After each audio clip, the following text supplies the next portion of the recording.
Bavandimwe bakundwa, murakaza neza kuri Pacifique Gospel Channel. Niba ari ubwa mbere ugeze hano turakwishimiye cyane. Niba usanzwe udukurikira urakoze cyane ku rukundo n'inkunga mukomeje kutugaragariza. Uyu munsi tugiye kuganira ku ngingo ikomeye cyane mu buzima bwa Gikristo. Intambwe 5 zagufasha kwegera Imana. Kwegera Imana si ibintu byizana gusa, bisaba ubushake, kwiyemeza no gufata ingamba zihamye.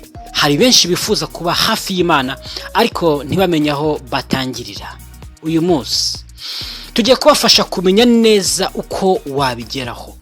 Intambwe ya mbere, kwicisha bugufi no kwemera ko ukeneye Imana mu buzima bwawe. Icyambere ugomba kumenya nuko nta muntu wegera Imana afite umutima w'ubwibone. Imana ikunda umutima wicisha bugufi. Iyo wemeye ko udashoboye wenyine, kukeneye ubuyobozi bw'Imana, ubutangiye urugendo rwiza. Akenshi abantu batekereza ko bashobora kubaho nta Mana, bagashingira ku bushobozi bwabo, ubwenge bwabo cyangwa amafaranga yabo. Ariko ukuri nuko nta mahoro nyakuri ushobora kubona udafite Imana. Kwicisha bugufi bisobanura kwemera ko uri umunyantege nke, ko hari aho ukeneye gufashwa. Iyo bikoze uba ufunguye umutima wawe kugira ngo Imana ikuyobore. Tekereza nk'umwana ukeneye umubyeyi we, ntiyibwira ko ashoboye kwibeshaho wenyine. Nawe nuko ugomba kuba uri imbere y'Imana. Intambwe ya kabiri, gusenga buri munsi. Isengesho ni urufunguzo rukomeye rwo kwegera Imana. Nta muntu ushobora kuba hafi y'Imana atavugana nayo. Gusenga si amagambo gusa uvuga, ni ikiganiro hagati yawe n'Imana. Abantu benshi bavuga bati ndasenga ariko sinumva ko Imana inyumva. Ariko ikibazo si Imana, ahubwo ni ukutihangana no kudahozaho. Gusenga bisaba ibintu bitatu. Icyambere, igihe cyihariye, umutima utuje ndetse no kwizera. Ntugategereze ko ibintu biba bibi ngo utangire gusenga. Senga buri munsi, haba mu byishimo no mu bigeragezo. Ushobora gusenga mu gitondo, ku manywa cyangwa nijoro. Icy'ingenzi ni ugukomeza kuvugana n'Imana. Iyo usenze ntuvuge gusa ibyo ukeneye, fata umwanya wo gushimira, kwisingiza no kuyibwira ibyo wumva mu mutima wawe. Intambwe ya gatatu, gusoma no gutekereza ku ijambo ry'Imana. Ijambo ry'Imana niyo nzira ituyobora. Iyo udasoma Bibiliya uba uri nk'umuntu ugenda mu mwijima. Bibiliya nayo itwigisha ibintu bitatu. Icyambere, uko twabaho. Icya kabiri, icyo Imana ishaka kuri twe. Icya gatatu, uko twatsinda ibigeragezo. Ariko gusoma gusa ntibihagije, ugomba no gutekereza ku byo wasomye. Ibyo nibyo bita gutekereza ku ijambo ry'Imana. Fata umurongo umwe usome neza, utekereze, wibaze uti n'iki Imana iri kumbwira muri iri jambo. Iyo bikoze buri munsi ubuzima bwawe burahinduka. Ijambo ry'Imana rifite imbaraga zo guhumuriza umutima, kwigisha ukuri no guhindura imibereho yawe. Intambwe ya kane, kugira ubumwe n'abandi ba Kristo. Ntushobora kugenda urugendo rwo kwizera uri wenyine. Ukeneye abandi bantu bagufasha, bagushyigikira, bakagusengera. Kujya mu rusengero, kujya mu matsinda y'Abakristo cyangwa kugirana ubushuti n'abantu bakunda Imana ni ingenzi cyane. Iyo uri kumwe n'abandi, icyambere umenya byinshi, icya kabiri utera imbere mu kwizera, ndetse icya gatatu ukomera mu bihe bikomeye. Hari igihe uzacika intege ariko abandi bazagufasha kwiyongeramo imbaraga. Niyo mpamvu ubumwe ari ingenzi.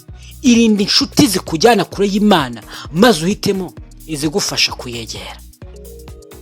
Intambwe ya gatanu, kubaho ukora ibishimwa n'Imana. Kwegera Imana si amagambo gusa, ni imibereho yawe ya buri munsi. Imana ishaka ko tubaho mu rukundo, kuri, kwiha abandi, kwirinda ibyaha. Ibivuze ko utazigera ugwa, ariko bisaba ko wihatira guhinduka buri munsi. Ibyo ukora byose, tekerezo byawe, amagambo yawe, byose bigomba kugaragaza ko uri umuntu wegereye Imana. Niba wakoze ikosa cyangwa se waguye mu cyaha, ntucike intege. Subira ku Mana uyisaba imbabazi kandi ukomeze urugendo. Imana ni umutunzi w'imbabazi, igihe cyose iteze amaboko yiteguye kwakira buri muntu wese uca bugufi akaza yegera yisaba imbabazi, nayo yiteguye kumubabarira. Bavandimwe, kwegera Imana ni urugendo rutarangira. Buri munsi ni amahirwe mashya yo kuyegera kurushaho. Reka twongere dusubire izi ntambwe 5 kugira ngo uzumve kurushaho.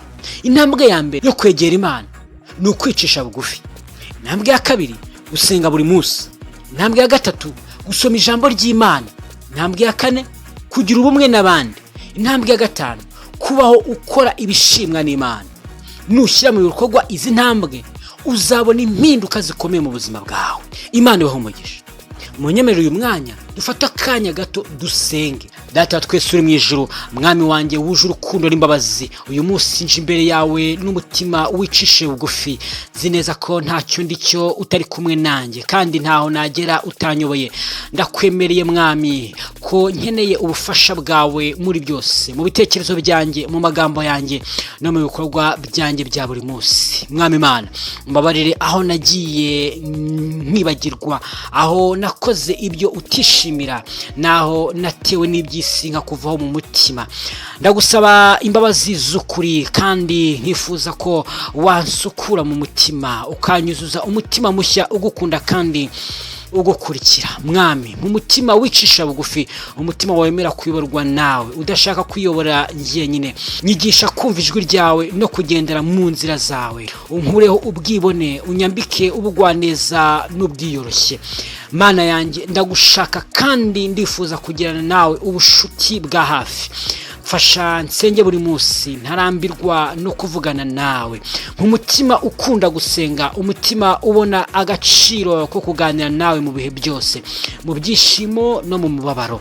Iyo nsenga mwami, nyumva kandi unyigishe gutuza nkakumva nawe umbwira. Ntukemere ko nsenga mu magambo gusa, ahubwo nsenge no mu mutima wanjye wose.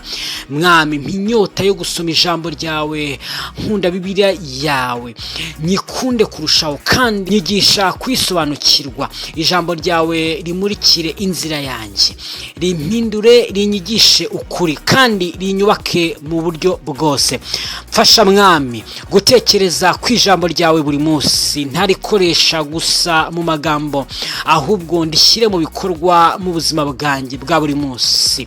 Nyobora kubana n'abandi mbakunda, inshuti nziza, abantu bazamfasha kukwegera, bazansengera, bazanyubaka mu kwizera. Nkura kure y'abantu bantandukanya nawe, maze unshyira hafi y'abanyereka inzira nziza. Umutima ukunda ubumwe, umutima wubaha abandi, kandi unyigishe gufasha n'abandi mu rugendo rwo kwizera. Data, mfasha kubaho ubuzima bugushimisha mu byo nkora byose, mu byo mvuga no mu byo ntekereza. Mbereho kukunezeza, nyobora mu kuri, mu rukundo no mu butungane. Ninkora icyaha mwami, unyibutse vuba, nihutire kugarukira. Ntukemere ko nguma mu byaha, ahubwo mpa imbaraga zo kubitsinda no kuhinduka buri munsi. Shyira ubuzima bwanjye mu maboko yawe, unyobore intambwe zanjye, unyobore ejo hazaza hanjye, kandi unkomeze mu rukundo rwawe. Ndagushimira kuko unyitaho vuba kuva nkiri muto, kandi kuko utazigera untererana. Ndagushimira ko kubw'imbabazi zawe zidashira, n'urukundo rwawe rutagira iherezo. Guhereye uyu munsi mwami, mfashe icyemezo cyo kukwegera kurushaho, nicisha bugufi, nsenga, nsoma ijambo ryawe, mbana n'abandi mbakunda, kandi mbaho nkora ibishimisha umutima wawe. Imbaraga zo gukomeza niyo byaba bigoye, unyibutse ko uri kumwe nanjye iteka ryose. Ngusabye ibi byose mu izina ryera ryawe, nizeye ko unyumva kandi uzansubiza. Amen. Ndabashimiye cyane. Imana y'umugisha mwebwe mwabanye nanjye uyu mwanya, kandi ntiwajye gukora subscribe ndetse na share kugira ngo ujye ukomeza kubana natwe ibiganiro tugenda tubagezaho. Imana ibahe umugisha.